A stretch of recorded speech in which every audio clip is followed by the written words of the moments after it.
No moikkelis koikkelis kaikille. Tän videon perusteella voi päätellä millaisia videoita tänne kanavalle tulee. Oli ihan rauhallinen tammikuun ilta. Kunnes Zack laittaa mulle Discordissa viestiä. Hi, I just want to confirm if this is your Steam account. Sorry since I have made a mistake involving your account. Tässä vaiheessa meikäläisellä ei ollut huolenhäivää yhtään mistään, joten kyselin vaan, että tunnemmeko jostain, ja vahvistin käyttäjän olevan minun. I'm no sorry for the trouble, but can you help me with something? Ja tottakaihan minä reippaana pojankloppina suostun auttamaan kaveria hädässä.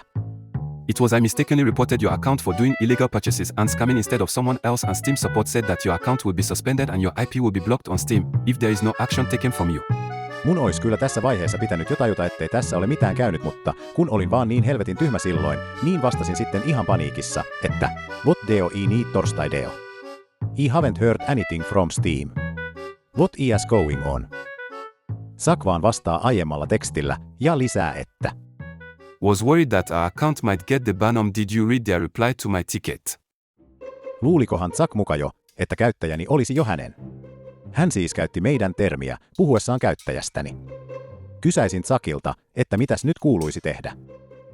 If you read their reply to my ticket, there is support who was assigned on the case. Contact him in Discord. His ID is steamdev.eric. You can see it on the middle part. Just explain that the report was just mistake to the support. Vastasin ehkä vähän kettuilemalla. Mitä jos en? Zack vähän otti itseensä tästä ja sitten alkoi taas uhkaamaan sillä, että käyttäjäni poistetaan. En kuitenkaan tahdo näyttää näitä viestejä, koska ne ovat loppujen lopuksi aika tylsiä.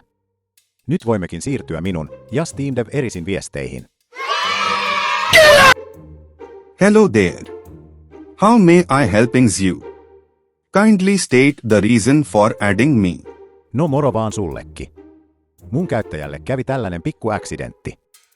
When did this event occurring, Sir Steam user? No tänään. Se tapahtui. Joku random mukkeli addasi mut täällä Discordissa, ja sit se väitti, että se vahingossa reporttas mun Steam-käyttäjän. Thank you and please hold on.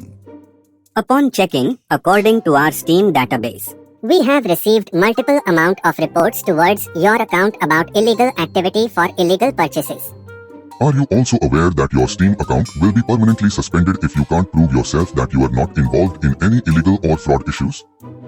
But you don't have to worry here if you are not really involved in the said issue. I will remove the pending ban report issue in your account. All you need to do here is to prove that your account is in good condition and it was a false accusation, so that Valve Report Assistance Team will cancel the ban report that was charged on your account. Vai niin? Kysäisin sitten, että miten näin olisi tarkoitus tehdä. Sieltähän tuli vastaus, jonka mukaan mun piti ottaa screenshotti mun ostohistoriasta.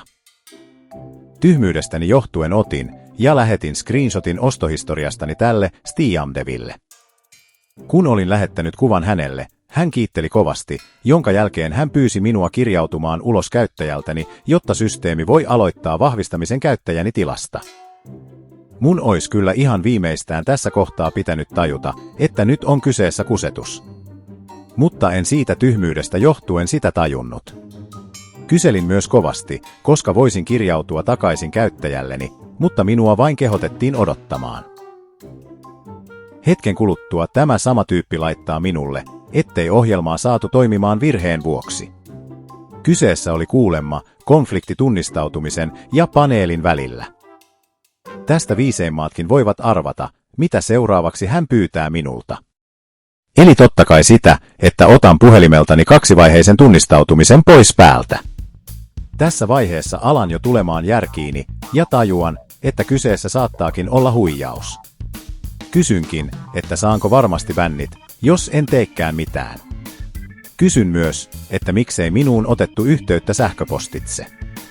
Tähän tuo SteamDev vaan änkyttää jotain, eikä saa mitään oikeaa vastausta. Hän kuitenkin saa jostain netistä varastettua Steam-sertifikaatin, jonka perusteella hänestä ei ole mitään vaaraa ja että häneen tulisi luottaa.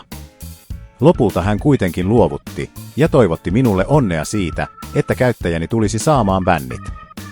Saatoinkin ehkä vähän suuttua siitä, että minulta meni noin pari tuntia yhdestä tammikuisesta illasta.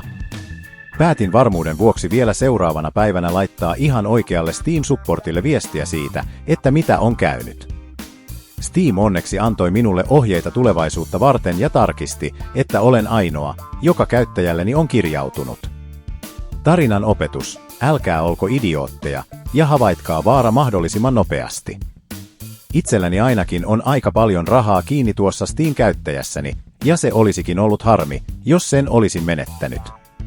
Kiitos kuitenkin juuri sinulle, kun katsoit tämän videon, ja kerrohan kommenteissa, että onko juuri sinulla ollut samanlaisia kokemuksia.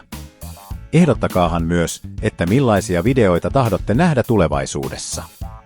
Kiitos, ja palataan asiaan ensi videossa. Moikka!